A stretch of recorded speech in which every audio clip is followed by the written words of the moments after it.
This is the Leo Climaco Podcast. Welcome to another episode of the Leo Climaco Podcast. I'm your host, Leo. Today, we have a very, very special guest. She's a mom, a wife, an entrepreneur, a professor, a warrior. Her name is Karla Sandoval. Sandoval? Yeah. Did I say that right? Sandoval. Sandoval. There we go. A little Latin flair to it. Welcome, Karla. I'm so happy you're here. I'm so happy we finally got to do this. I met Karla in November during warrior training, and she's out here in Miami on vacation with her beautiful family, and I'm so glad that we got to connect and get her on the podcast. So welcome. Yes, thank you. I'm excited to be here. Great. Let's start. Tell everyone a little bit about yourself, who you are, your background. Okay, well, as we already established, I am Latina, and I'm originally from Uruapan, Michoacan, Mexico. Okay. So I was actually born there. I was born there and came to the U.S. I was 5. So I come from 2 immigrant parents that came, I think like a lot of immigrant parents, right? Like looking for the American dream. Yep. Same. Yeah. And so, yeah, very familiar, right? Yep. I came at, I was 7 years old. Okay. So very similar. Yeah. So I was 5. And I got to tell you, though, like I came to the U.S. thinking I was going to be like in Disneyland. Really? Right? Because when people go to Mexico, what a lot of people maybe don't realize is that why we come to this country, yes, because of the opportunities, but it's also because a lot of our family, when they go back to Mexico, they come with gifts and, I felt like I was going to come to Disneyland. Right. But it was 13 of us in a van that we came here. And we came to live with my mother's parents in a 1-bedroom apartment with 1 bathroom. And so I was like, this is not Disneyland. So it was 13 plus 2, 15 of you. Yes, it was very temporary, but it seemed like forever because I had my own room in Mexico, my own Hello Kitty and all the other stuff. Anyhow, so I came here. I come from a very entrepreneurial family. My grandmother, so we stayed with my grandparents for a little bit. And I have to, if I think back, that really put the foundation of who I am today. Because my grandmother and my grandfather, more my grandmother, she's very entrepreneurial.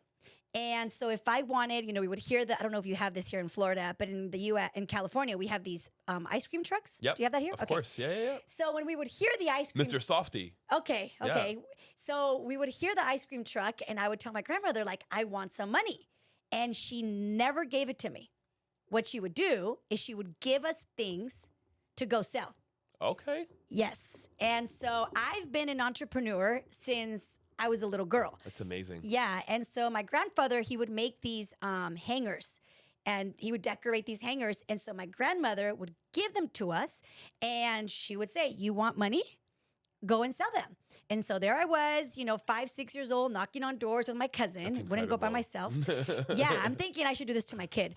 And and I would sell them and, and that's how I got money. And so I grew up thinking that way. And so, fast forward all these years, I think back sometimes, I'm like, why do I love business so much? And I think it's because at a very young age, I learned you could have anything and you can make money if you kind of hustle a little bit. It gave you freedom.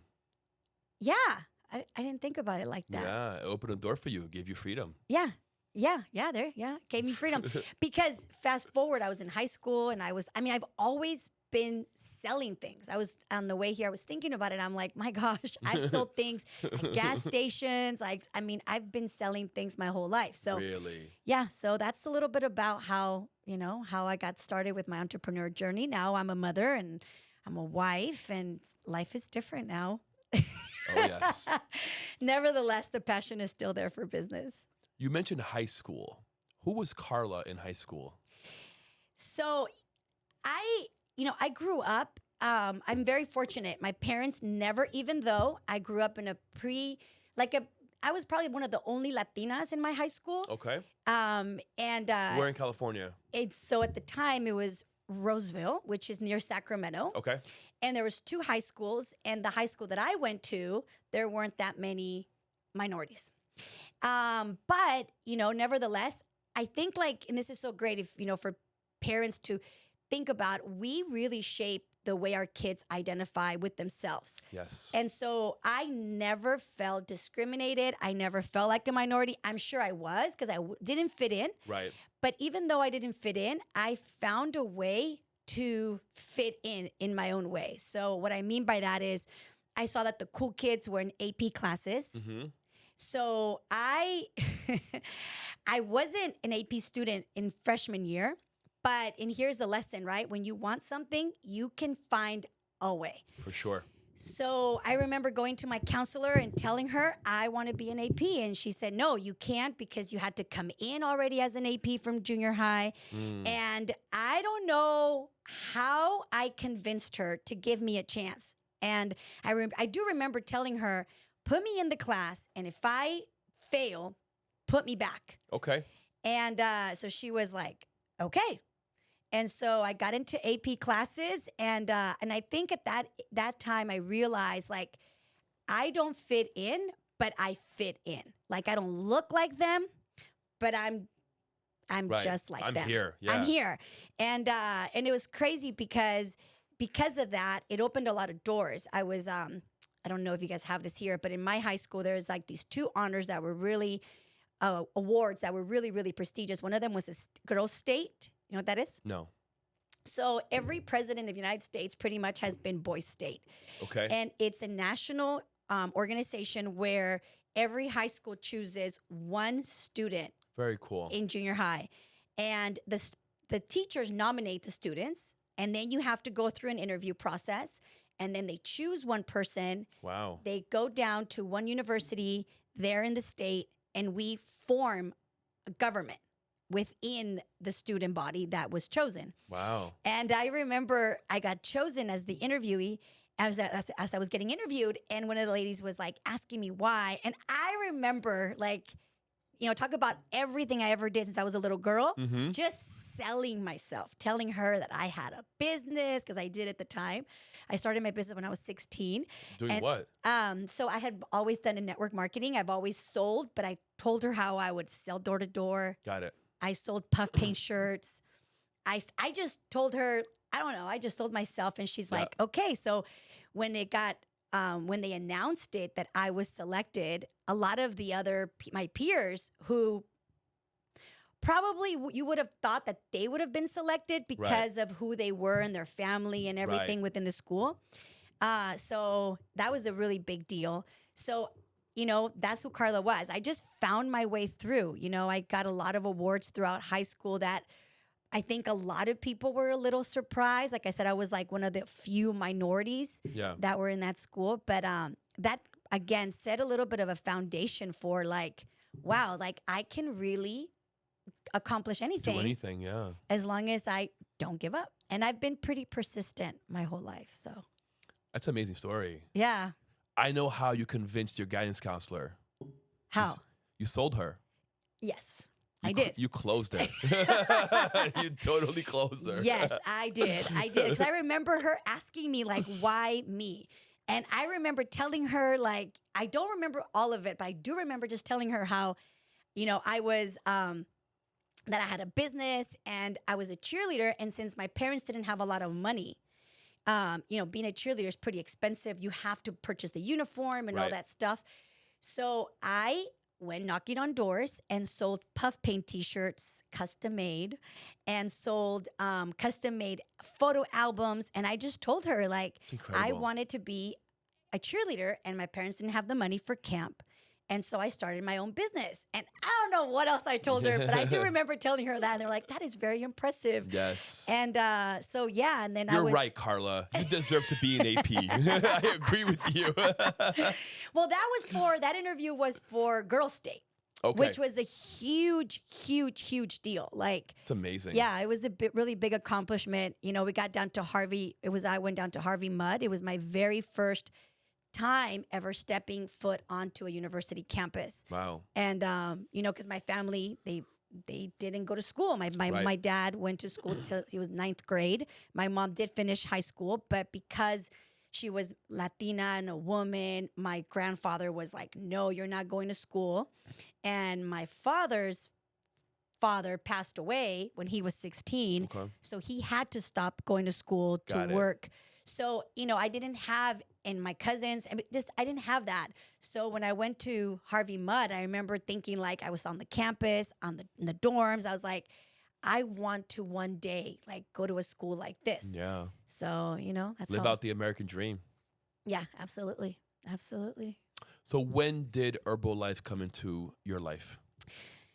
So I actually have always been involved in network marketing since I was 16. So my parents actually were the ones that started in that business. And, I saw them build the business. I never really had an interest because my mother was always like, go to college, go to college, go to college. Right. But whenever I needed money, I would, hustle a little bit here and there and make some extra income. But then when I graduated, I actually went to USC and University of Southern California. And then when I graduated, I got a job. What did you major in? I got a major in business. Okay. Mm-hmm. And makes sense. Yes. And that's actually another really cool story I'll share with you in a second. But when I graduated from school, I remember I got recruited by this really, I don't want to mention the name, but a really prestigious company. And honestly, I really didn't want to go work for anybody else. But because everybody else wanted a finance company? That job. No, it was actually in sales. Okay.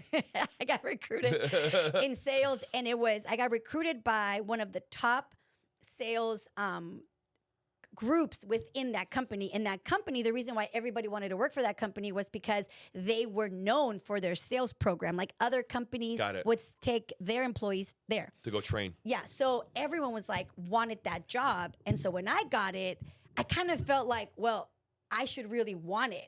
Right. So I went there and I was only there for 3 months. I'm a pretty smart girl. So when you're young, you don't know what you don't know. For sure. Right? Yeah. And I remember just getting things done. And one of the guys once said to me, "Who did that?" And I was so proud to say I did it. Something I had done. But I said it kind of cocky. Right. And he's like, "You're such a show off." And your professor said though? No, one of the employees. Got it. One of the understood. So I was part of a team that was the number one sales team. Got it. But another guy, his name's Larry. I'll never forget him. Another guy, he said, "How did you do that?" And I said, "Oh, like who did that?" I said, "I did it." I was like kind of cocky though. And he said, "You're such a show off."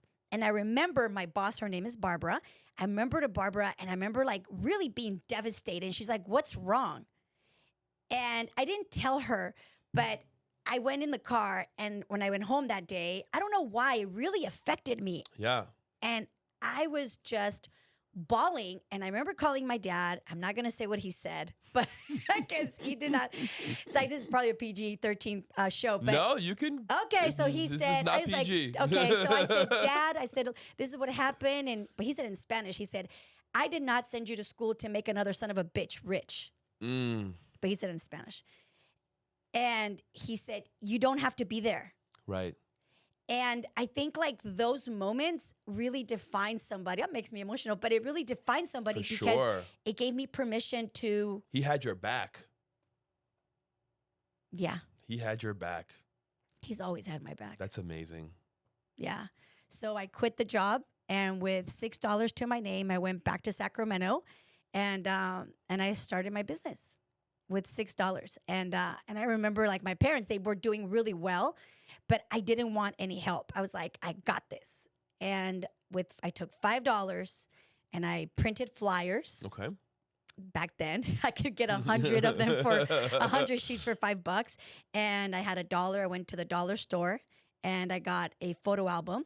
And I just, I put some pictures of like transformation. And I launched my business with those $6. That's incredible. Yeah. And I literally hustled the streets. What a good use of $6.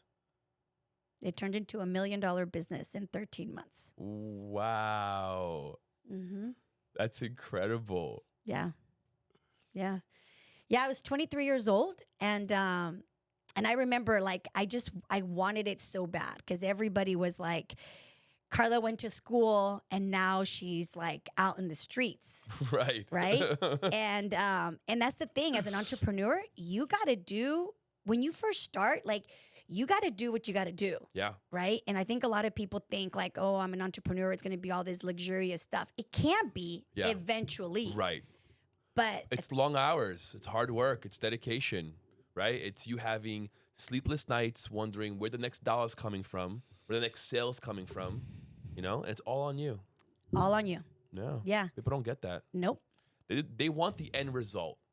Right? Not really understanding that the journey is really what it's about, right? Who you become at the other end will determine if you get the money or not. Yeah. And I mean, I was just hungry. I was really hungry for success. And I remember like I didn't have a car, so I borrowed my mother's car, and people made fun of me. A lot of people made fun of me. They said, you live in a rich man's welfare. Because I lived in a nice house because it was their house. But I had a welfare budget because I had no money. And, my parents lived up in the hills. So I would come down to the common areas and I would just, I wouldn't necessarily knock on doors this time, but I was just hustling. And I mean, it got to the point where sometimes when I would go visit my clients, I would be like, and this is a beautiful thing about Latina people, right? So I was like, que rico huele. And they're like, oh, do you want to eat? And I was like, sure. So I would, I was hungry, literally. And, so I would sit down and eat with my clients. And it's amazing. That's how I got through the day sometimes. And I wouldn't go back home until I had enough money to put gas in my mom's BMW because it wasn't my car, it was her car. Right. And that's why they said you live a rich man's welfare because I was driving a nice car. It wasn't mine. But I think that's, sometimes I feel, especially a lot of women, we are very, at least for me, we're very proud. But sometimes you have to humble yourself to allow people to help you, allow people to support you. It doesn't mean that I'm, anything less. It's just that, hey, at this moment in my life, I need a hand. And luckily for me, my parents have always had my back. So, that's how I started my business. And it just grew and it grew. And a lot of people didn't believe, right? I sometimes doubted, but I just kept going. And 13 months later, my business hit $1 million in sales, not in income. Right. And that's still incredible. Yeah. I can't believe it. I think about it. I'm like, how did I do that? But, I think it was ignorance on fire. Okay. Like, I did not know. Just keep going. Yeah, I think nowadays with so much information, I know it happens to me. We want all the information until we take action, right? And I remember at the time, I didn't know I didn't know that I didn't know. I would get information, I would just do it. Get information, I would just do it, right? And I had this thing that's like, done is better than perfect. Done is better than perfect. And I would just keep going. And I remember when I hit a lot of success, people asked me, how did you do it? And again, a little cocky. I was like, I don't know. And then a gentleman said to me, how do you expect to do it again if you don't even know what you did? And that phrase put a big, it paralyzed me. Because then I started to question myself, like, wait, can I really do this? Like, right. Am I really, did I just get lucky? How did I do it? How did I? Yeah. Yeah. So I was stuck for about 5 years. Wow. Mm-hmm. Let me ask you a question. You were 22, right? Well, that's when I started, yes. Right, 22. I know your grandma instilled the entrepreneur bug in you, but most 22-year-olds here in America would go beg their parents for money instead of doing what you did. Yeah. What do you think gave you that know-how, that drive to say, no. I'm not going to ask them. I'm going to go do it myself. Okay, so that's a great question. There's a couple of things. First of all, when I was at school, I don't know if you remember the company Kinko's? Of course. Okay. So for those of you who don't know what that is, FedEx bought them. Yes. So the founder of Kinko's went to USC. Okay. Okay. And how he started was that he started selling pencils to the kids that needed to go take an exam. Really? Yeah. So he came and spoke at school. And he said, so it was two things. So he said to us, he said, okay, everybody who is a C student, stand up. It was in one of my finance classes. And it was a pretty challenging class. And then he said, stand up. And so I stood up. I was a C student at USC. And so I got up. And he's like, okay, sit down. And then he's like, okay, B students, stand up. And then he said, A students, stand up. And then he said, okay, A students, stand up. And then he said, C students, stand up. And then he said, A students, look at the C students. And we were like kind of embarrassed. And he said, meet your boss. Wow. And he had to sit down. And so, of course, that caught our attention. We're like, what is he doing? He said, wow, I get what he did. Right? And he said, Very I'm going to powerful. tell you something right now. Your grade doesn't define you. Nope. What will define you is what you do outside of this, out of these walls. And then he said, if you, oh my, just give me the chills. He said, how many of you guys have, capacity to be able to go back to your parents' house and live? And a lot of us raised our hand, right? Probably everybody. Right. And he said, I'm going to give you a piece of advice. Go back and sleep on your parents' couch and start your own business. Because if you fail, if there was ever a time to take a chance, it is now. Yep. You're not married. You don't have children. If you fail, you can bum out in your parents' couch for a couple years. I think some people took that literally, but anyway. They might have. So I remember thinking that. I remember thinking, okay. And then another professor of mine said, work now like most people your age are not willing to work. So you can later live like they only wish they could. So those two. Great advice. Yes. So those two like little quotes really gave me the drive. What gave me the was that I didn't want anyone to say that I had become successful because of my parents. And that's just my personality. I'm not saying that my son wanted to do something, I would want to help him. Right. And I'm sure my parents, they did. They gave me a roof. They gave me food. Right. But let you their car. They let me me the car. Yeah. But I was like, I don't know how you say it in English. Like, soy bien orgullosa. I have a lot of pride. Yes. And so I wanted to say, like, I did it. Yes, they helped me by, the roof and the food and the car. But I did it. But all parents do that, right? The food, the house, the car, all parents do that. And you took what they gave you and you said, no mas. Now it's my turn. Let me go do it on my own. Yeah, I've always been like that though. Like even to this day, I'm better. I've always wanted to say like, I did that. I don't like hand-me-downs. Me too. Yeah. So I agree. I don't know where that came. Now you're making me think. Maybe because we used to go to garage sales all the time. I don't know.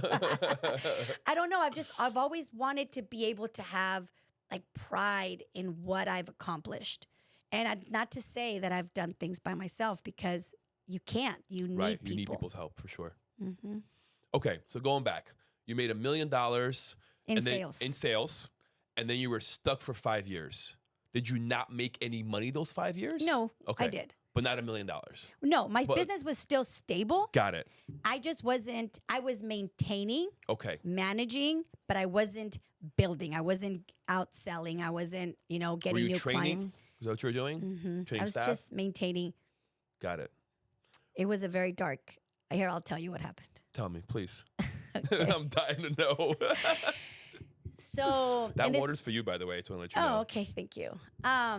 So what happened was when I hit the $1 million in sales, I had a boyfriend at the time. Okay. So this is for all the women that are out there. Be careful who you date. He's amazing, but we don't have the same values, right? It's very important. And yes. And so what happened was I was just, like I said, I was ignorance on fire. I was just going. And I had a boyfriend who had a regular job, so he got off at 5 and he got off at 5. I started working at 5 because people were getting off work. And that was when I stayed with a lot of my clients. Yeah. So he once said to me, you're just not a regular girlfriend. But I didn't care. I just kept going. And all of a sudden, but those things, they impact For unconsciously. Sure. Yeah. So I kept going. And then all of a sudden, I had a room of over 80 sales agents. Wow. Being trained.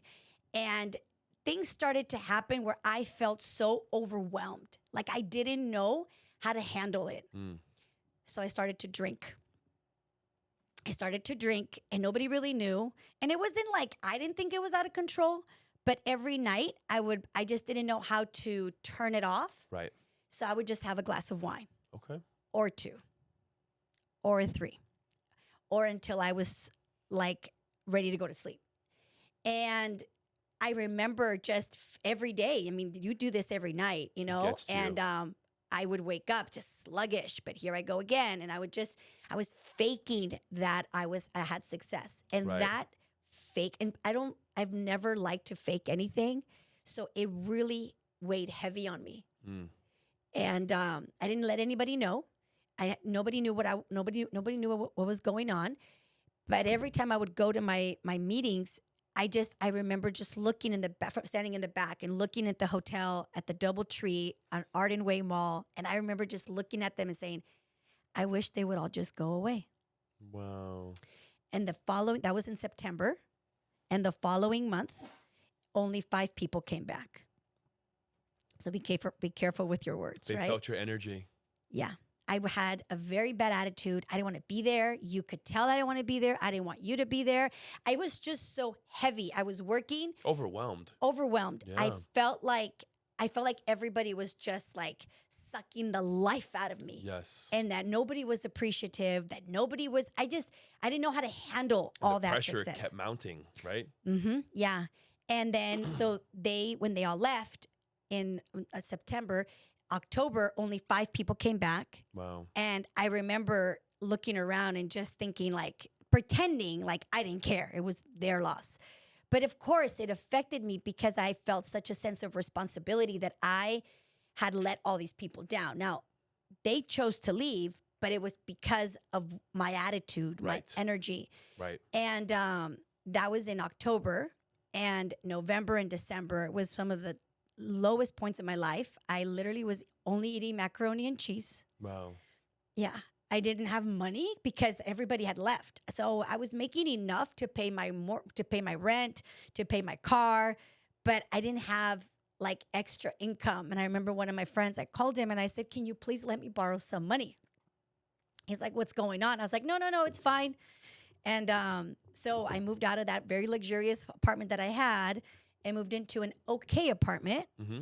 And I remember thinking, like, I've got to get a grip. Like, you know, like I'm drinking every single night. And I mean, I wasn't like a drunk, but it was like, I think back, I mean, like I was drinking every single night. That cannot be healthy. No. But it wasn't the alcohol. It was why I was doing what I was doing. It was your escape, right? The pressure was too much. You couldn't handle it. And that was the way that you released, into the alcohol. Yeah. I mean, I could have worked out, right? But anyhow, so yeah. So that happened. And so I didn't How long did that go on for? The drinking only for a few months. Okay. Yeah, it was only a few months, but it was like I had to wake up. Yeah. Right. And so because my business was not doing well and I was not doing well financially and I was eating macaroni and cheese and I put on weight. I had no idea that macaroni and cheese was that bad for you. One time I was like, why am I gaining all this weight? Well, the processed food, Could you imagine? Preservatives. Yeah. So, and it was that. And then finally, about January, February, right around there, I moved. And then in March and April is when I was like, okay, I need to change some stuff. So I got better and I stopped drinking but I still wasn't working the way I know how. Right. And I think one of the reasons is because the pain, and I think this happens to a lot of entrepreneurs, I don't know about men, but women, is that I want to succeed.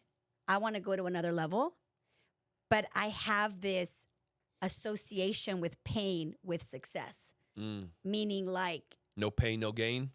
And here I am, like a woman, successful, quote unquote, with money and lonely. So then the question becomes, will anybody ever want to marry me? Will I ever find somebody? And then people would always tell me, am I too much? Am I intimidating? Am I too successful? Am I too this, too that? So all these questions started to come about and started to think is it worth me having more success if it means that I'm going to endure all this pain and all this loneliness? Man, they put so much pressure on women. It's like, I feel like women can never win, If you're a housewife why aren't you working? If you're working, why aren't you a housewife? It's like, pick your battle. I feel that sometimes we think that we need to do it all. Yeah. Right? And we can, but we don't have to. Right. And we don't have to do it by ourselves, right? For sure. So I was stuck for 5 years, and I remember just thinking like, what's the point? What's the point? So, so then I finally got myself moving again, and like something happened and I started building my business again. So I've actually built my business 3 times. Wow. I've lost it, rebuilt, lost, rebuilt. And that's one of the things I tell the people that I teach all the time. Like, don't take advice from anyone who has never had a down. Like, if someone goes, oh no, my business has always been great, either A, they're lying, or B, they're just starting. Right. Because it has been in those falls that I have learned so much about business, for sure, about people, and about myself. Yes. Absolutely. 100%. You can't go to the peak if you haven't had the pit. Mm-hmm. Right? And it's 100% true. Yeah. Who are some of your mentors that you have looked up to through your life that has guided you and helped you through your journey? So I have a lot that I've never met. Okay. Right? Like, I feel like sometimes people think like, oh, I need to have a mentor right here, right? But when you start, I didn't have access to people. It's books or now YouTube, right? Yes. So back then, right, there were VHS. Yes, that too. Yes. Back then, and tapes. So the first mentor that I had was Tony Robbins. I went to his seminar. The Godfather. Was like, yes. So during the time that I was in my pit, an ex-boyfriend of mine, who, like, we've been keeping touch, he's married and all that jazz, but he asked, how are you doing? And I told him the truth, and he said, you got to go to this thing. So I went to the UPW and changed my life. And then so with him, I have all his books. I was like, one day I'm going to do his whole mastery. I finally did. But at the beginning, when you don't have money, you have access to mentors. And now more than ever, right? This podcast, YouTube, there's so many ways. But at the time, it was just the books and the VHS and the tapes. So he was my first mentor. And he really taught me that I could change my attitude. That if I could say one thing that he has dramatically changed my life with, and that is to be able to manage my state. Okay. Like, to be able to be, I'm a very happy person and energetic. However, I've got my moments. And so I can literally, you can make me upset and I could take a deep breath and like snap my fingers and, like he says, change, interrupt your pattern. Yep. And put myself in a beautiful state. Like, I've done it so many. My husband now knows when he does something, and I'm like, he knows. Like, Karla, you're changing the flow. I'm like, don't be upset, Karla. Don't be upset. Like, I just snap my fingers, and people know that I'm interrupting what's happening. Does he start backpedaling? I don't know, because I just turn around. I'm just like, but it's that effective. It's that effective. So he was one of them. And then, I've had an opportunity to meet him, right, at his events. Yeah. But, and then my second mentor was Jim Rohn, who was the man who taught Tony everything. Yes. And I actually had the real Godfather, right? One of them, right? Yes. So I've actually had an opportunity to meet him. Really? Mm-hmm. He was at our house. He was at your house? Yes. So he was a friend of the family. That's incredible. Before he passed. And I will tell you that he is who you see on stage is who he is at the table. Wow. Like, I don't know if they say sometimes be careful, you don't want to meet your hero. Yes. Well, he is literally the same person. You ask him a question, and like 5 minutes later, he'll give you the answer. I'm like, did he not hear me? Because he really thinks things through. And he really taught me that, like, this philosophy of just simplicity. Life is so simple. Yes. Right? Like, his books even. He once said he was making fun of somebody else because their books are this big. And he said, wow, it takes that much to get a message that my book's like this. And, he was very funny. He was very sarcastic. Very powerful, too. Mm-hmm. He taught me one thing that stuck with me forever. What's that? Don't wish things were different. Wish you were better. I'm never going to forget that. That stuck with me my entire life because for a long time, I wanted things to be different so badly. Yeah. Not getting it that I have the power to go change it. Mm-hmm. It was life-changing for me. Don't wish things were different. Wish you were better. Yeah. Thank you, Jim. Yes. So I saw him a couple of days before he passed. Really? Mm-hmm. And he was he was very sick and went to the hospital. And even there, he was very like all concerned about how we were all doing. I was at an event. I was getting recognized at LA Live, and he was in the hospital there in LA. So I rented a car and went to the hospital.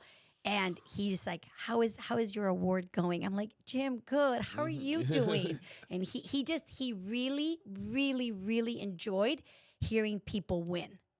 Like, really, really enjoyed hearing how people were doing. That's phenomenal. Mm-hmm. What a soul. What a heart.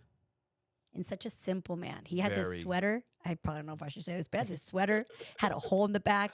And we would ask him, Jim, he's like, but I like this sweater. It's my favorite sweater. We're like, Jim, we can buy you a new one. Right. Oh, it's okay. I like this sweater. Very simple man. That's incredible. Yeah. People think you have to be fancy and all that. No. I think the older you get, I feel that everybody has to have a bit of that, right? Like I bought the I was going to buy a huge house. I had the car. I had the shoes. The other day I was telling my husband, I'm like, that corner is a couple $1,000s worth of stuff. That could have been an amazing vacation. And I think you start seeing things differently. Yes.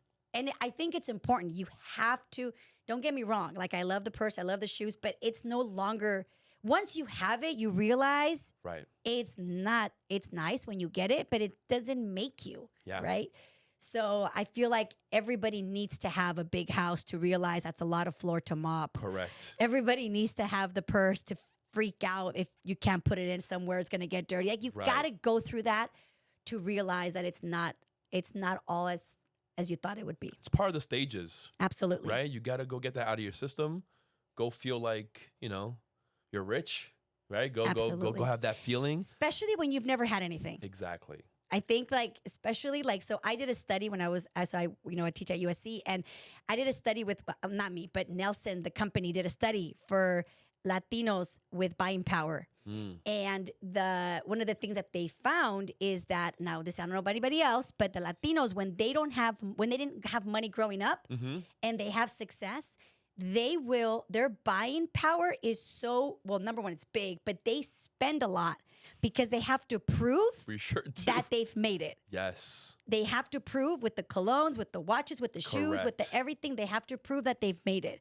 And then eventually it wears off. Yeah. But they have to go through that, where a lot of other cultures maybe don't. But definitely I went through that stage for sure. Because they probably had it growing up, right? Yeah, maybe. Other cultures. Yeah, I never had, Same. nice things. I never had anything.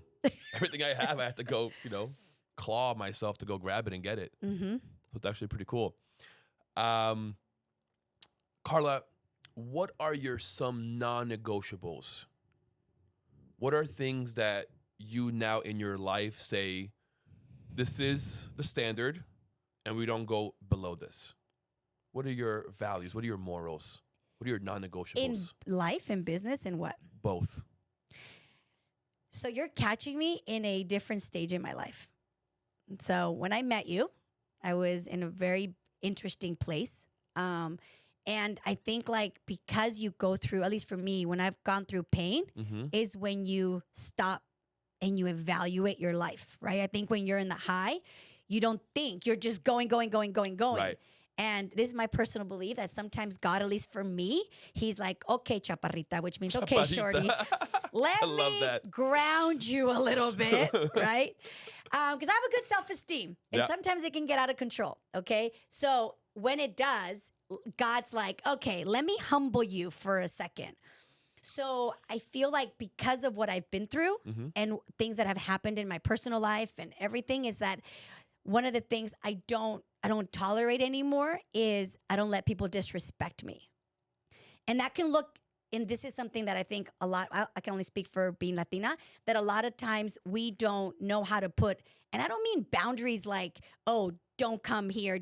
I mean really understanding no, you don't talk to me that way. Right. You don't treat me this way, right? And my husband's been such a blessing for me because he's so good at knowing his worth. He's so good at being able to say like, no, I'm not doing that. And he's okay with saying no.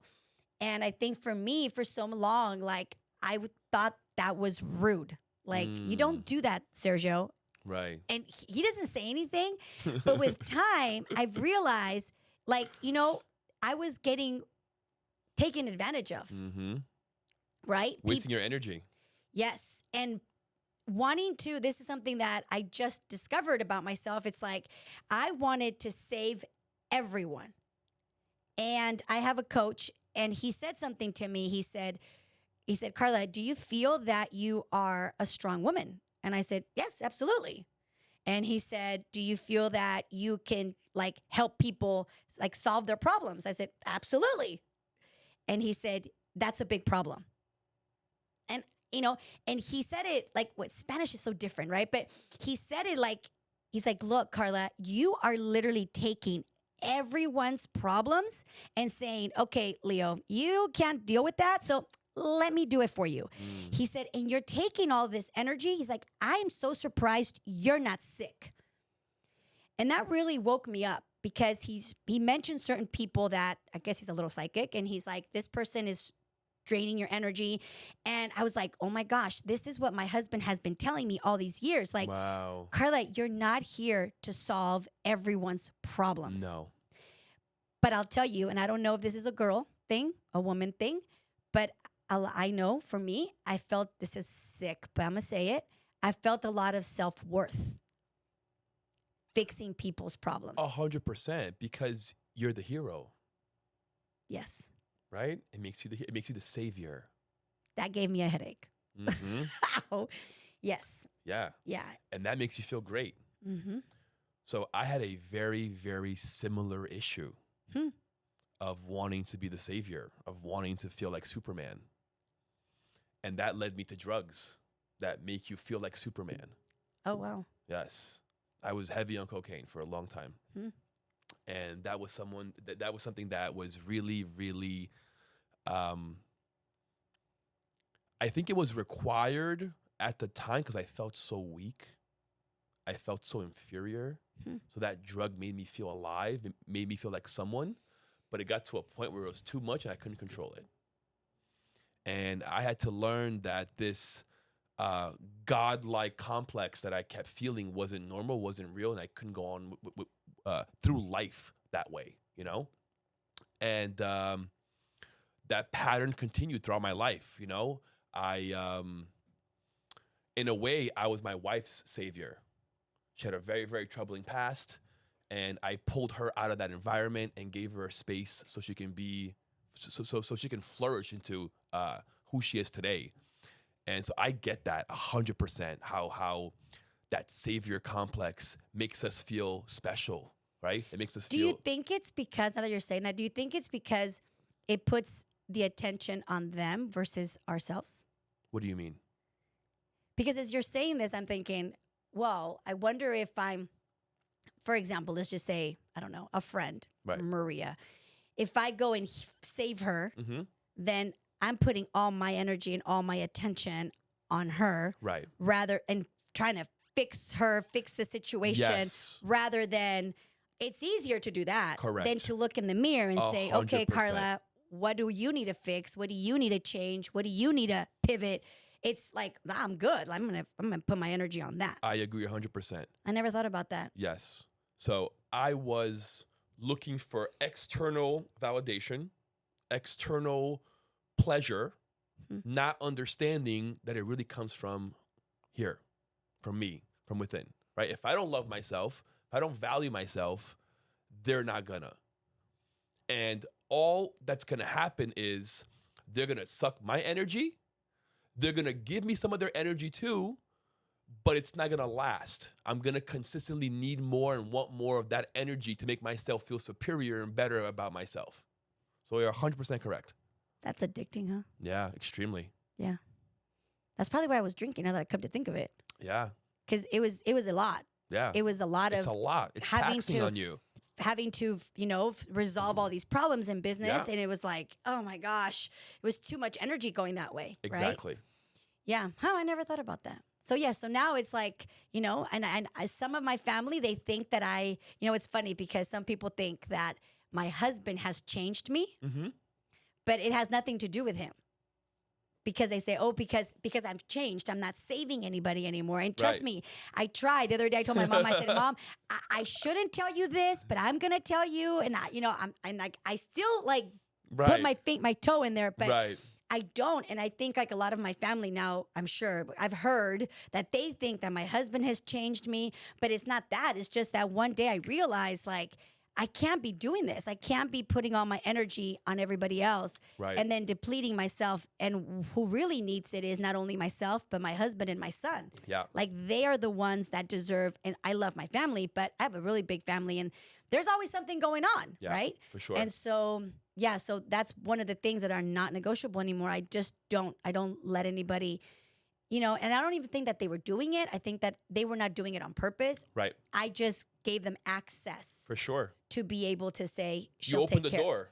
Yeah. Yes, like she'll take care of it. And I think your family is thinking that your husband changed you because probably he's been talking about it for so long. They probably it's because he's like that, right? He's very like, if he has no problem saying no. Yeah. Yeah. I had to learn that too. Saying no is powerful because you keep your energy. You don't give it away. The power of no. It's big. Yeah, I need to get better at that. What role does God play in your life? Let's go there. So I was raised Catholic, but my grandparents, very Catholic, went to church every morning, every single day.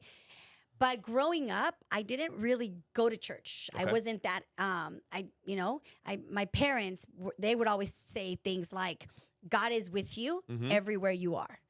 And that's beautiful. Yes. And so I never really, I had a relationship with God when I needed him. Okay.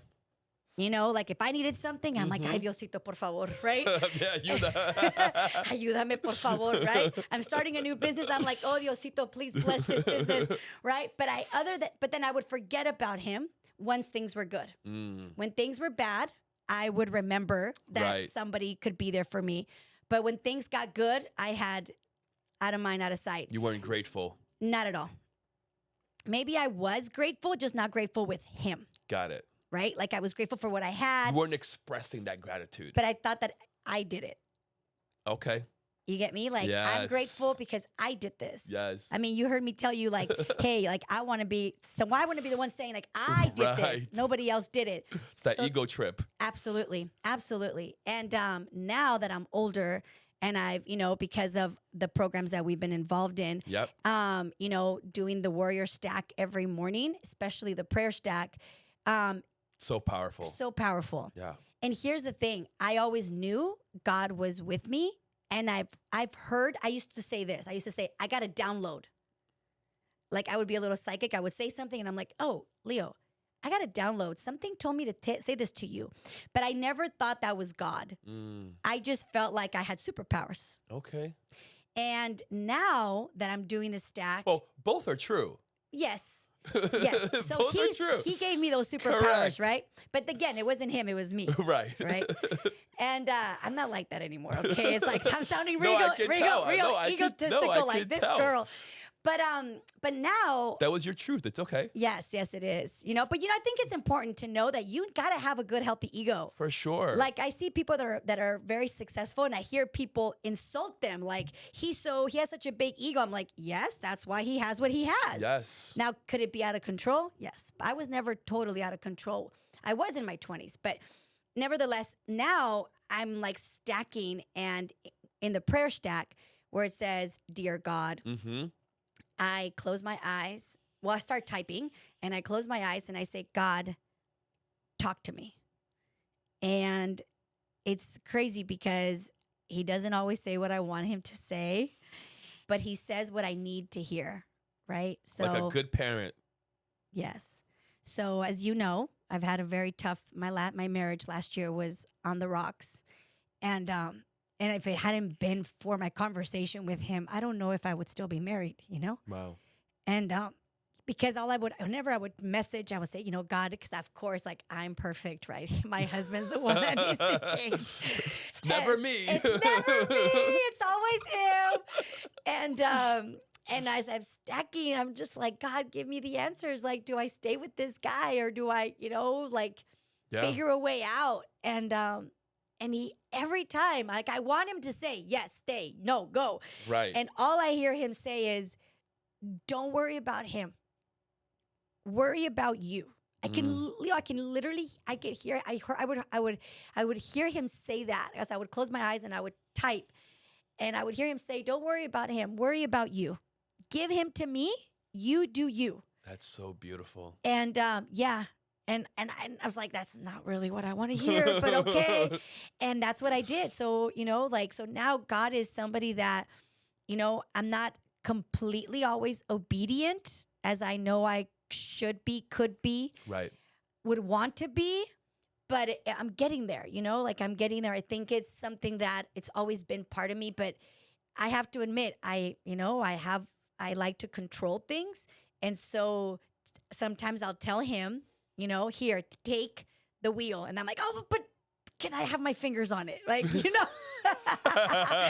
it's just a little pinky. Just a little pinky. Like, I don't say that, but that's what I'm thinking. I'm like, take the wheel, but let me have a little control out of it. And I'll tell you that one of the biggest things that he said to me, I was at Dana Point, and what Coach Sergio said, ask God what he wants you to know. And we were typing. And I'm gonna say, because this is not, you said it's okay for me to say this. This is literally what I heard God say. Okay, please. So I was like typing, and I was like typing, like I'm like, God, what do you want me to know? And I'm like, we had questions to answer, right? And then all of a sudden, I literally heard him say, I gave you so many gifts and so many talents, and what the fuck are you doing with them? And I remember typing, and I felt bad that I was typing like God and fuck at the same paragraph.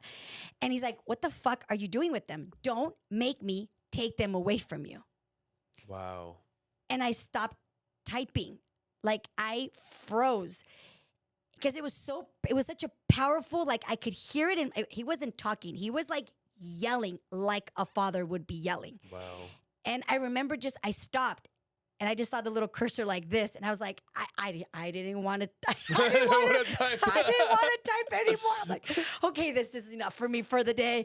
But he's so present, and he's very loud with me.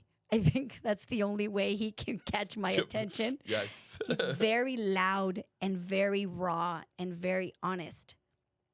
And I don't know. I think that's like. I have this relationship with him where I'm sure if I had told my grandmother, she's probably rolling in her grave right now because that's not the way that I was raised. I was raised to go to church and you kneel and you speak to a priest and then he speaks to God. And so now it's like, I just, he's very much present in my life and I can feel him. I can feel and hear him in a way that I've never had before. That's amazing. Yeah. That's really, really beautiful. And the fact that, he kind of told you what you wanted to hear in many ways, meaning like you were saying how he doesn't quite always tell you the answer that you want, right? But I think him telling you, stop wasting your talents. I think it's exactly what you wanted to hear. And I think that's why it was so impactful for you, because it's something that you didn't know you needed, but you needed it. Mm-hmm. Yeah. And it's not a lot of people can hear him. It's very, very rare for people to actually speak and hear God. So you should be very, very grateful for that. Yeah. Most people are on mute, have God on mute. Why do you think? Because they don't want to do the fucking work.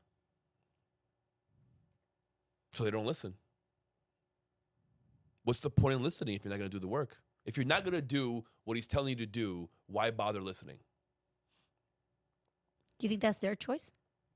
Oh, yeah.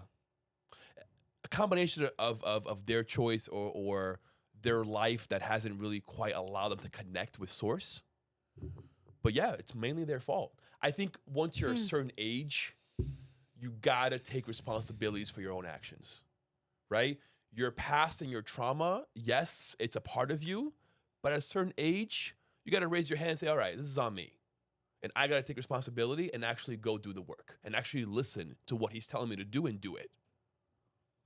So you're doing just that, just beautiful. So they don't want to hear, they choose not to hear because they don't want to actually do what he says. So exactly. it's like, why even turn on the television if I don't want to watch that show? Exactly.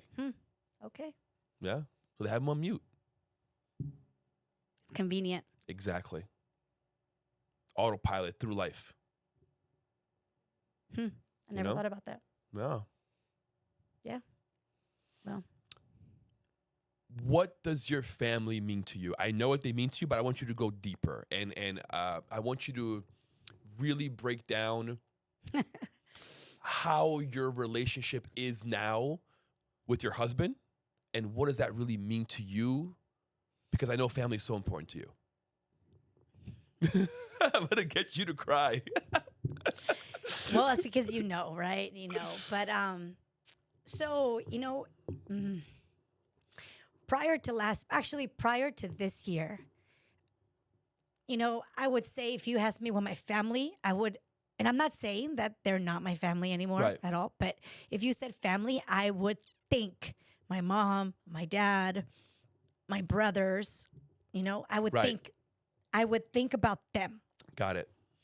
And now, one day so for everybody, like my husband and I, we've been married for a long time. Well, not that long. Like, what is it? It seems like a long time. Everyone's like, we didn't even have a honeymoon. So we got married, started a business, and it was just go, go, go, go.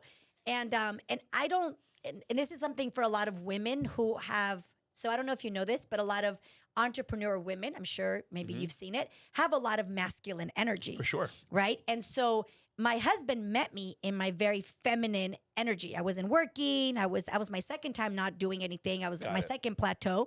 And so he met that Karla. We got married, and all of a sudden I'm the driver Karla. Thank you. We got married, and I was the driver Karla. I was the one that was like, go, go, go, go. And I told him, he said, let's do a business together. And I said, you're not going to like who I become. And I remember him like, anyhow, so we started. And so I never considered, because my husband is such a strong man, I always felt, and I still kind of feel this way, not as much anymore, that he doesn't need me. Right? So going back to so not true, by the way. I know that now. I know that now. But I was like, he's such a powerful man, self-sufficient. He can do anything. So, but my brothers, my mom, my dad, they need me. So all my attention was on them. Got it. And one day somebody said to me, do you feel Sergio feels like he's your number one? And without hesitation, I said, no, I know he doesn't feel that he's my number one. Wow. Yeah, I have good friends in my life.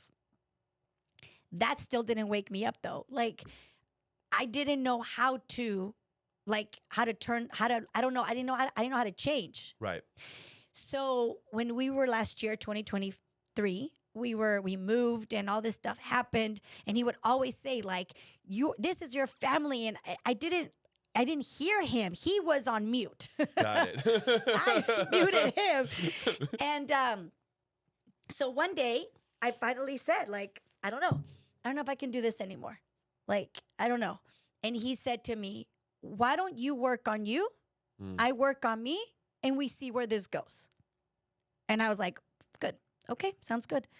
And because going to Warrior and everything and stacking, and God saying, like, don't worry about him, worry about you. One day, I don't know how to explain it. Like, something just took the blinds off and said, this is your family. Like, my husband and my son, like, they are, I even feel guilty saying that, like, they are my family. Yes, my mom and my dad and my brothers and everybody else, but they are my family. And it was the moment I made that, like, that I was able to see that. It clicked. It just clicked. And I know, like, when you get married, they say, this is now your, like, No, I get exactly what you're saying. You get me? Like 100%. It's like somebody said, you have no hair. And you're like, really? And they wonder, you're like, I have no hair. Like, you know what I mean? Yes. Like, people are like, you've been telling you this. It doesn't matter. And I think that's what a lot of people don't realize. Like, people can look in the outside and say, how do they don't get it? Because, like, I'm going to take that from you. Like, you've got certain things on mute in your brain. All yours. And so all of a sudden I was like, okay. And I made the change and I told him, you know, I'm going to give it my all, because if this doesn't work, then at least I can say I gave it my all. Right. And I can walk away knowing I gave it my all. Right. And giving it my all wasn't really that complicated. Like little things, you know, that he's always complained about, that I didn't think were that important, that apparently were important to him. And it's not perfect, you know. It never will be. No? No. Oh. No. Okay. No. It's not perfect. It but never will be. Yeah. But now, you know, but like. you can get as close to perfect as possible. Yeah. But it'll never be. I don't think perfection should be the goal within a marriage. Because then you're setting up false expectations, because we're both human. Yeah. Yeah. Well, it's not where I would like it to be, but for sure we're getting there, you know, like, so just little things like we took a vacation to Europe for 2 weeks and it was not convenient. I really was like, oh, how about if we go this day? I'm like, Karla, be quiet, Karla. Right. And so I didn't say anything. And he's like, well, what about this? I'm like, whenever you want. And I think this is something for a lot of the ladies that are listening. Like when we as entrepreneur and very like driven women, we like to be in control. But we also like a man to take control. Right.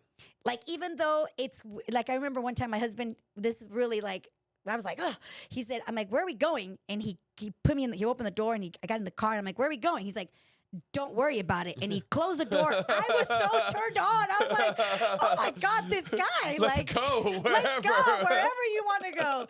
We like that. Yeah. We really do. But we also don't allow men the space to show up like that. Right.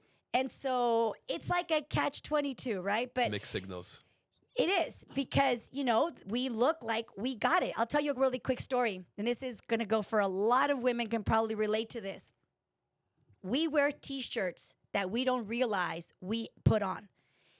What I mean by that is I was in my apartment. We want guys to do things for us, and we see other women. How come that guy is so nice and he gives her flowers and opens the door and does all these things? How come that doesn't happen to me?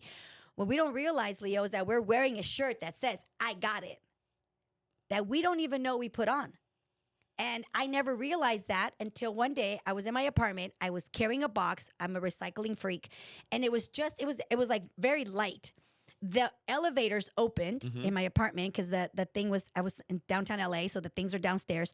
And I never seen this guy before. I'm sure I've seen him around, but the door opened and I said, good morning. And the guy goes, good morning. And then he said this, he said, I would offer to help, but I already know you're going to tell me you got it.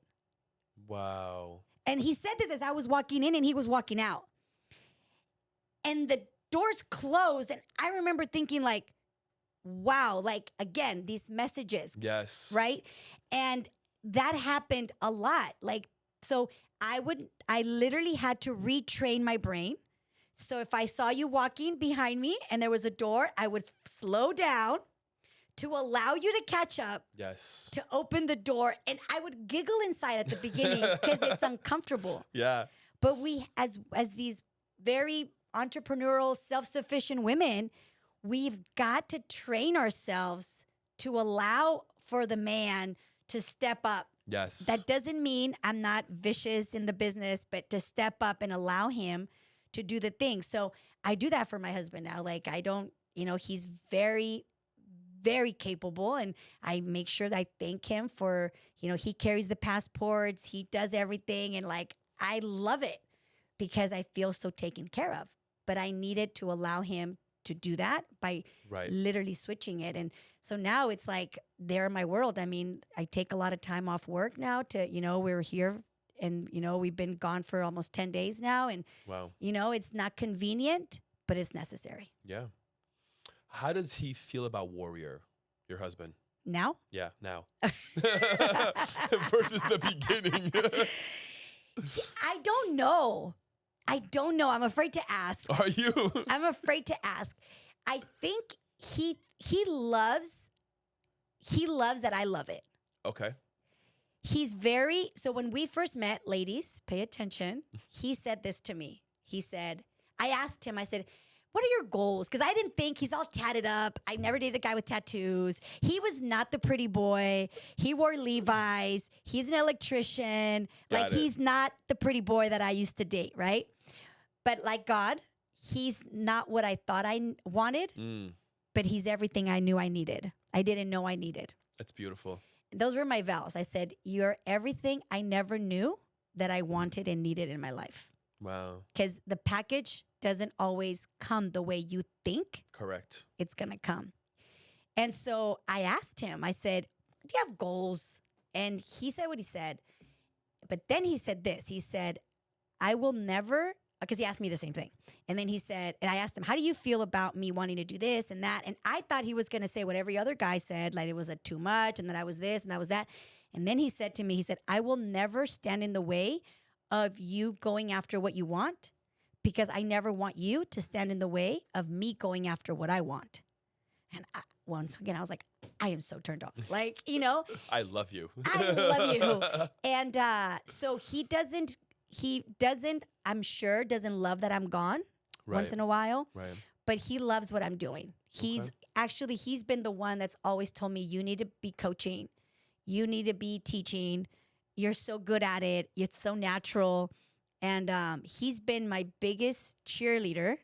And I was like, yes, yes, yes. And so now that I'm actually doing it, he's all for it. So let's go into your coaching. Let's go into USC first and what you're doing there and how that led you to now having your own coaching program. So in my second, I won't get into too many details, but the second time I took a pit, I was 35 years old, single, living the life in a beautiful building in downtown LA, driving a 7 Series BMW with the purses and the shoes and everything. And I was very depressed. Wow. So and then I felt guilty for being depressed. Right. Because everybody would think that I would be so happy for having all this stuff. That's all it is. Yeah. So I was very depressed. And I remember just thinking like, I need to get new friends. And I met a lady, her name's Connie, who I literally told her, do you want to be my friend? I literally said that to her like a little 5-year-old. And she said yes. I said, she was very involved with community. And here's something I will say for anybody who feels stuck, you gotta get around a different circle. Yes. And so this is a circle I had never been around, which was the community, like nonprofit world. Like I had no interest in any of that. But I met her and she was all about nonprofit and community and giving back. And so I just said, wherever you go, tell me I'm a yes girl. So she would have me go to all these things with her. Cool. And that's where I met who is the founder of the program. Her name is Dr. Davids. She saw me around and I don't know why. She called me one day and said, can I come over? And I knew who she was, but I didn't know who she was. And I said, sure. She comes over, she sits on my couch and she tells me, are you happy? And she's a psychologist. And I was like, wait, what? An hour conversation basically turned into her interviewing me and asking me, I'm like crying my eyes out because at that moment, I felt like my life had somebody pulled the rug under me. And you never know what somebody's going through. No. Right? This time I wasn't drinking, but I was isolating myself from everybody. And so when she said that to me, she said, I've Googled you. I know what you're doing. I know how you've reached the top 1%. I know you're good at creating groups and all this stuff. I'm creating this program back then it was called the Latina Global Executive Leadership Program, partnered by USC Marshall School of Business. And I want you to come with me and work with me. And it was volunteer. And I said, okay. So I did it year 1. And I'm if I could say one thing that I am, is I'm a very strategic woman. Like I could see things and I can like chess. I can play chess with life. And I told her, I said, there's a need for entrepreneurs. The women in your program who are entrepreneurs are not are not getting the information. So here's the thing for everybody listening, and that is that you can create your own opportunity. Oh, yeah. If you see a need, you got to speak up. Had I not spoken up, I don't know if this opportunity would have come about. Wow. So I told her, I said, this is what I'm seeing. This is what I think they need. So then she came back a couple months later and said, I'm going to create an entrepreneur program, and I'm interested in you teaching it. Would you do it? Wow. And I had no idea if I could do it, but you just got to say yes. You got to say yes. And then you figure it out. 100%. So I bought all the books, all the things, and I just like studied all that a couple months. And so I have been the director of the entrepreneur program with the Dr. David's Institute now 10 years. That's incredible. 10 years where we teach women how to grow and scale their business around also developing themselves inside their authentic leadership. Wow. 10 years off of something that you spoke up. Yeah. That's incredible. How does that make you feel knowing that you're teaching the future? Because you are. Well, these are all women that are like in business for many years. But I will say that one of the things that really has given me a lot of satisfaction, because I've seen just a couple weeks ago, I saw one of the girls that was in the program, one of the ladies that's in the program. When she was in the program, one of the things that I feel is one of my superpowers is that I could bring out like the best in people. And I could see things in you that you know you have, that I know you have. Like I know that you have it, but you haven't given yourself permission to, fully come out with it. So, when they're in the program, one of the ladies, she owns a law recruiting firm. So she's a lawyer, and she brings in lawyers and places them. She only had one employee. Now she's got 30, right? Another lady wanted to create a product, and, now she did it. So like, it gives me a lot of satisfaction that they gave themselves permission. Right. To wake up and unleash that woman that they know that they have inside. I see what you did there. I love it. I'm curious to know what you see in me that I may not see in me that you see in me. And that you have? Yes. I am really curious. So I was telling my husband this because he's like, where are you going? And who is this guy? So I feel that you have an amazing ability to connect. Like when you were at Warrior, I haven't seen you since then, but you have an amazing ability to connect with people. Like, how do you say a magnet? There we go. Like you have this magnet. You're very relatable to a lot of people. When I saw you at Warrior, interesting. You could talk to, I don't know, probably the homie on the street, right? Yeah. To the CEO of a Fortune 500 company. And I think that you carry yourself very well where you adapt. And it's not that you're fake. It's just that you adapt to who you're talking to. Thank you. That's what I saw at Dana Point. I was like, because you are who you are, but you've had so many experiences in your life that perhaps were not the best, but now have you be relatable to so many people. True. But not just that, but you're a connector. I told my husband that. I was like, this guy, he's a connector. Like I could see that you have the ability to connect with a lot of people. And that's social capital is huge. Yeah. People don't understand that, there's a lot of power in proximity. For sure. And you can resolve and get through anything if you have the right connections. And I think that's one of your superpowers. Thank you for that. I appreciate that. That was literally one of my questions. What's your superpower? And you've already answered it. That was amazing. That's literally one of my questions for you. Yeah. So, yeah. That's beautiful. Thank you for that. I'm not going to forget that. Do you agree? About 90, 95%. Maybe it's like 5% where I'm like iffy. Why? Because growing up, I was such an introvert. And like being social was not my thing. I had to teach myself to be social. But do you feel, here's the thing. My husband, if you see him, you would think I'm the social butterfly. But there's a difference between being social and connecting.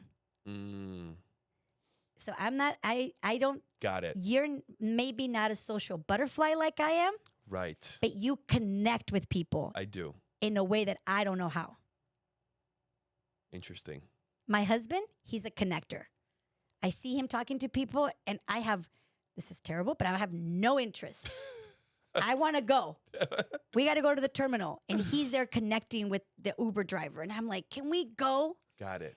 Because you have that ability. It's a difference. Don't mistake the introvert with the social butterfly. You connect and Got people it. feel your presence. Wow. Yeah. Thank you, Karla. Now, do you agree? I do. I do agree. Thank you for that distinction because I was getting that confused. Yeah. Wow. Okay. Let me switch focus. I got to land this plane. So let me switch focus real quick. I want to ask you a few more questions. I want to ask you, you are out there teaching, empowering Latin women. What do you think is the role for Latinos in America?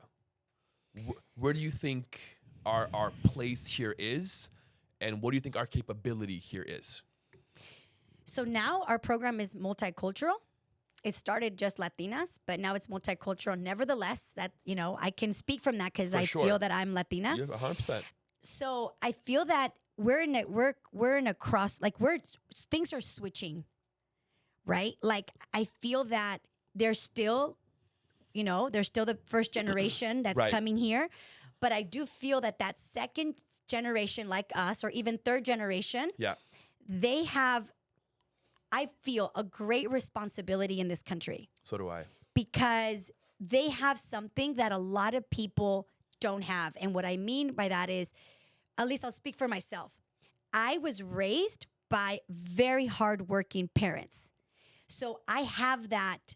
I feel like nowadays, not a lot of people have that. They don't have that, like my husband, he still makes my son, he's 6, take the trash out, out to the curbside. That's awesome. Yep. Like we cannot lose that core. Can never get too big, right? No. And to understand, I baby him more than he does, but it's like, I love when my husband's like, no, let him do it. Right. Let him figure it out. So I feel that a lot of Latinos, we have this great blessing to come from immigrant parents, that it is in our DNA to work hard, to go after what we want. We don't give up. We're super resilient. Super. Right? And we're now in a country that gives us all these opportunities. So my husband and I, we talk about this a lot, more him than I. He gets very upset because his mother died when he was 8. His father remarried. So he came to this country when he was 11 or 12. Is he also Mexican? Yes.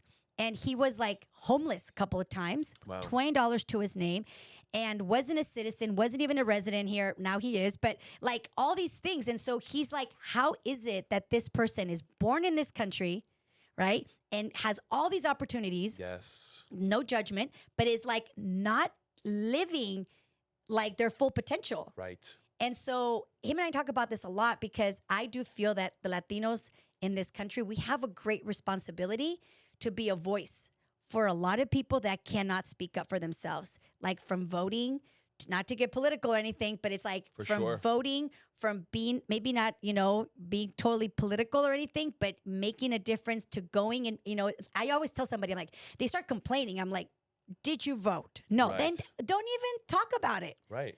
And I'm not talking about even the president. I'm talking about things at your local level, right? Which is more important. Absolutely. Yeah. Absolutely. Because there, you're really being affected, right? Correct. So I had one of my uncles was complaining about the stock and this and that and talking bad. I'm like, do you have any investments? No. Then why are you even complaining? So I do feel that we have a great responsibility that we're in this country to be able to represent so many people. And I learned that from my friend Connie. She's so involved in the community and the nonprofits. And she tells me that all the time, Karla, you got to go out and vote. Not only in the big elections, Right. but locally where it can make a big difference. And I don't think a lot of Latinos are raised with that as something that's so important to do. Yes. I know I wasn't. Neither was I. I had to learn that, the value of being an American, Yeah. right? What this passport means. Yeah. Yeah. And especially being a business owner. Yeah. You know, when the taxes and everything come about, I'm like, yes. okay, I need to go and cast my vote so this doesn't happen or that this does happen. Right. So I do feel that that's something that's really missing amongst our community. I got 3 more questions for you. If you could go back in time and change anything during your entrepreneurship journey or during or your life journey, what would it be? So I know like this is not the answer you want to hear because I wouldn't change anything. But if I had to change something. That's usually the answer that I get, which I love. Yes. Because it made me who you are. Who I am. For sure. But if I could, you know, there would be one thing. And that is that every time I reached a goal, I didn't always set a new goal. So I went after something. And when I accomplished it, it was a challenge to get there, and it was like, done. It's enough. And then I would cruise. And sometimes I would cruise like this. And then when I hit the bottom again, I'm like, okay, let me do it again. And then I would, so instead of, if I could go back, I would tell the Karla, the 20, 30-year-old Karla, I would say, okay, here you go. You're about to hit your goal. Before you hit that goal, set another goal. To keep that momentum. Yes. And to not settle. Because I know, if I'm really honest with myself, I know I could be further in so many things, not just finance, not just money, but in business or anything. And so many things I could have accomplished a lot more, made a bigger impact, made a bigger difference had I not settled when I achieved something. So that would be the one thing that if I could go back, I would change. Tell me about your coaching program. So I started Wake Up and Unleash because, again, it came through me through God. He actually gave me the name. It was crazy. It was through 3 different days. So don't give up. It doesn't just come to you. First, it was Wake Up, and then it was Unleash, and then it was like Wake Up and Unleash. The reason I decided to start this program is because I'm really going after helping women like me. And that is that I knew that this is one of the reasons why I didn't accomplish more than I have, because I was so afraid of what that would mean to go after another goal. Like I know that for example, when I was in my 20s, I know that I could have accomplished more, but it was like, if I go for that, what does that mean? Right. What am I having to give up? My body, the alcohol, the macaroni and cheese, gaining weight, not hanging out with my friends. Like it was more painful, so I thought, more painful to achieve success. So I just didn't. And then I got into a plateau. And then I once heard somebody say, the recipe for depression is to do less than you know you're capable of doing. And that's what happened to me. So now it's like, I am really passionate about helping women wake up and unleash that woman that they know that they have inside so that they can go after the things that they want without sacrificing the things that matter the most in their body, their connection with God, their connection with their spouse, and of course, their business. So that's beautiful. That's key. Yes. And I don't think a lot of people know how. I know I didn't, right? I would juggle here and I would drop the balls over here. Right. And I would be like, oh my gosh, let me pick these up. And I would drop over here. I didn't know how to juggle them all. And so now that's what it is. That's what I'm doing. We have a 6-week program. And for now, that's where I'm forming community with women where they can get on, and because there's a lot of value in hearing other women. Sure. So we're going through. A lot of power in that. Yes. So every 6 weeks, I have a different theme. So right now we're doing Closing the Gap, and we're closing the gap from where they are to where they want to be without sacrificing the other components of their life. That's beautiful. Where do you see this going? Where do you want this program to go? What are you trying to create? So one of my main goals is to really be able to have a platform and a community where it's not about me, but it's about them. Where, they can literally have a community of women. I'm really big about like who you have around you. Yes. Is so important. So important. Anytime that I have been down, depressed, wanted to give up, it has been the people around me that have helped me pull myself out. So I'm not going to pretend that I won't have another pit in my life, of course. Right. So I'm really where I see it going is I want to create a community of women that are going to be there for each other, to support one another, create the network, create an alumni, Right. where they can continue to support one another, and it's not about me, right? I know I need to put it together, but have it be something that they can, and that if they need to do business with somebody, that they can do business with each other. Right. And remind each other that the other components of life are important. Because so many times when I would talk to certain people about my relationship with my husband, it's very easy for another woman who's not happy or is single or divorced or whatever to say, you don't need him, right? Like, but I do. And I want to be with him. Right. I had one friend who's an entrepreneur. She's one of the main reasons. Her name is Brenda, who would always say, Karla, just got to give it your all. And if it doesn't work out, it doesn't work out. But it's not because you didn't try. You don't want your kid, this would always get me, you don't want your kid to spend the holidays without you. Right. And that like made me wake up, where other women would be like, you don't need him. Like that's, some people that get it, but I want to create a community where we can be there for each other and say it all matters. Right. It all matters. So that's where I see it going. That's beautiful. And the pit is almost required, right? You have to go to your pit to grow. So something that it's a revolving cycle of you killing yourself and you being reborn, right? That pit to peak. Yes, absolutely. And these women can be there for each other, right? Help each other through their pit, which is great. Without judgment. Exactly, which is key. Very key. Where can people find your program? Where can we find you? What is your IG? What is your YouTube? What is your Facebook, your website? Okay.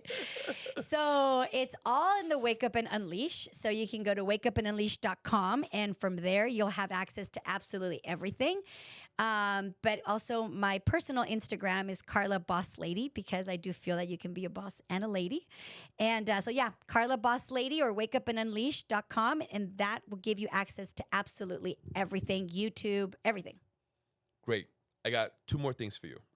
We're going to do a quick rapid fire. Okay. Okay. It's 10 questions about you so we can get to know you a little bit deeper. Okay, here we go. Okay. What's your favorite book? The 10X. Okay. Favorite movie? Rocky 4. Rocky 4. Absolutely. Favorite food? Pozole. You know what that is? I do. Okay. Favorite car? Porsche. Which one? So I used to like the 911 until I saw the Panorama. Yes. But 911 was the car that I had when I was a young girl. Up in my poster, red convertible with the tail. Awesome. Favorite song? Oh my God, that's a hard one. Or artist? Well, it depends on the mood that I'm in. Okay. So if I just want to feel powerful, Rocky 4 soundtrack. Wow. All of it. I listen to it while I'm running. If I feel like I want to feel my roots, I listen to Luis Miguel. Okay. And when I go on stage to speak, this is a song not a lot of people know about. It's Kelly Price. It's My Time. It's a powerful song. What is your favorite place to visit? Mexico. Besides that, Iceland. Iceland. It's a must. Favorite hobby? I love to lift weights. Okay. Mm-hmm. Favorite sports team? Oh boy.